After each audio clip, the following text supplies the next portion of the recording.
नमस्कार मित्रों, आज हम बात करेंगे प्रसिद्ध वैज्ञानिक स्टीफन हॉकिंग की और उनके एक बहुत ही लोकप्रिय प्रसिद्ध वक्तव्य की जो उन्होंने वर्ष 2007 में दिया था, जो हमें प्राचीन भारतीय ज्ञान से भी संबंधित प्रतीत होता है।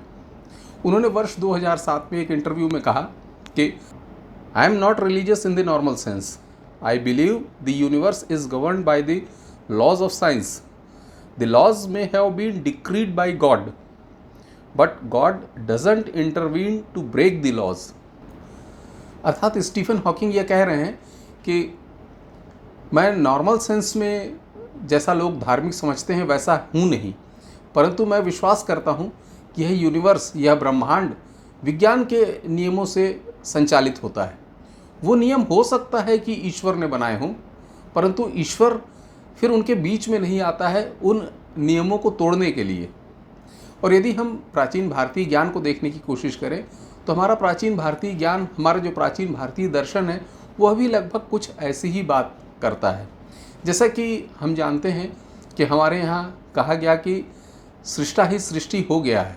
इस विषय पर एक वीडियो मैं पूर्व में भी पोस्ट कर चुका हूँ, जिसकी लिंक मैं ऊपर आई बटन में एवं नीचे डिस्क्रिप्शन बॉक्स में आपको दे दूँगा, जहाँ पर क्लिक करके आप उसे देख सकते हैं।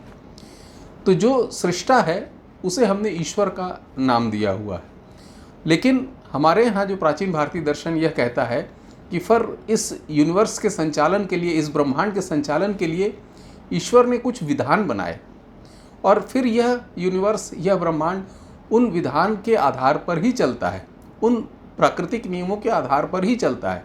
और इसीलिए अगर आप ध्यान दें तो ईश्वर को हमने विधाता भी कहा है। विधाता का अर्थ ही होता है विधानस्य कर्ता, अर्थात जिसने विधान बनाए। और फिर वह विधाता, वह ईश्वर उन विधान को तोड़ने के लिए बीच में आता नहीं है, क्योंकि वह विधान पूर्ण जो बुद्धि के साथ, पूर्ण इंटेलिजेंस के साथ, पूर्ण कॉन्शसनेस के साथ बनाए गए हैं। वो पूरी तरह से पूर्ण हैं, उनमें कोई भी कमी नहीं है। इसलिए विधाता फिर उनके बीच में आता नहीं है। ये बिल्कुल ऐसा ही उदाहरण है जैसा हम समझ लें कि कोई भी देश उस देश के संविधान से चलता है और जो भी संविधान निर्माता होता है फिर उसके बीच में आता नहीं है, क्योंकि लोगों को उनके कर्मों का फल उस संविधान के आधार पर ही मिलता है। बिल्कुल ऐसा ही है, ईश्वर ने या विधाता ने हमारे यहाँ विधान बनाए और उसके बाद फिर वह विधाता, वह ईश्वर उन नियमों को तोड़ने के लिए बीच में नहीं आता है। और यही बात भगवान श्री कृष्ण श्रीमद् भगवद गीता के अध्याय 5 के श्लोक 14 में कहते हैं। वो ये कहते हैं कि ईश्वर न तो मनुष्यों के कर्तापन की, न कर्मों की और न कर्म फल संयोगों की ही रचना करते हैं, अपितु स्वाभाविक प्राकृतिक नियम ही प्रस्तुत होते हैं।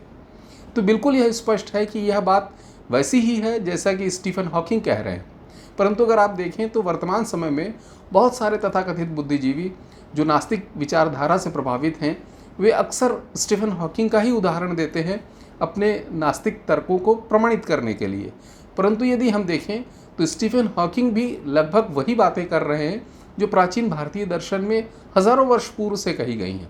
और बिल्कुल अगर हम उनको मिलाने की कोशिश करें तो आपको ऐसा अंतर समझ में ही नहीं आएगा कि यह वक्तव्य स्टीफन हॉकिंग का है या किसी प्राचीन भारतीय ऋषि का वक्तव्य है। और इसी तरह का जो स्टीफन हॉकिंग का जो दूसरा बहुत प्रसिद्ध सिद्धांत है, जिसे हम बिग बैंग थ्योरी कहते हैं, वह भी प्राचीन भारतीय ग्रंथों में हमें दिखाई पड़ता है। हमारे प्राचीन भारतीय ग्रंथों में भी सृष्टि का निर्माण अनहद नाद से होने को बताया गया है। और एक उपनिषद ही है जिसका नाम है नाद बिंदु उपनिषद, अर्थात एक बिंदु पर नाद हुआ जिससे कि सृष्टि का निर्माण हुआ। यही बात स्टीफन हॉकिंग कह रहे हैं। वे ये कहते हैं कि एक पॉइंट पर विस्फोट हुआ जिसे हम बिग बैंग कहते हैं, उसके बाद सृष्टि का निर्माण हुआ। उस पॉइंट को वो सिंगुलैरिटी कहते हैं। तो उस बिंदु पर विस्फोट होने से सृष्टि का निर्माण हुआ।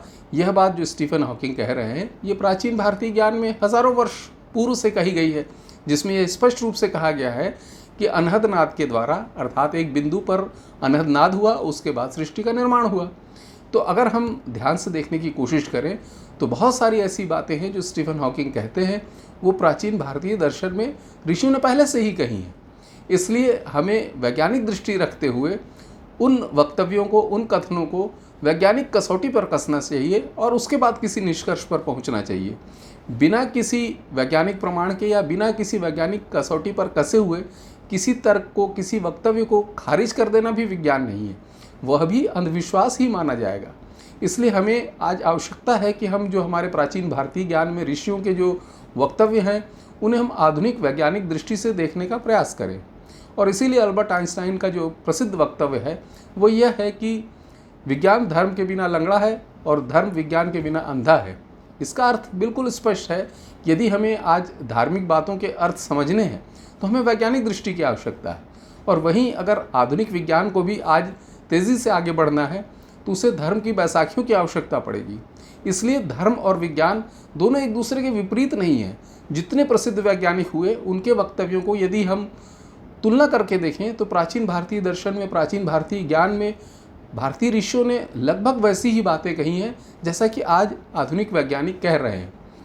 तो हम कह सकते हैं कि एक तरह से जो आधुनिक वैज्ञानिक हैं वो प्राचीन भारतीय ऋषियों की तरह से ही कार्य कर रहे हैं, और प्राचीन भारतीय ऋषि जो हैं वो आधुनिक वैज्ञानिकों की तरह से अपने वक्तव्य दे रहे थे। तो इसलिए हमें इन दोनों में विरोधाभास न देखते हुए इनमें समानताएं देखनी चाहिए।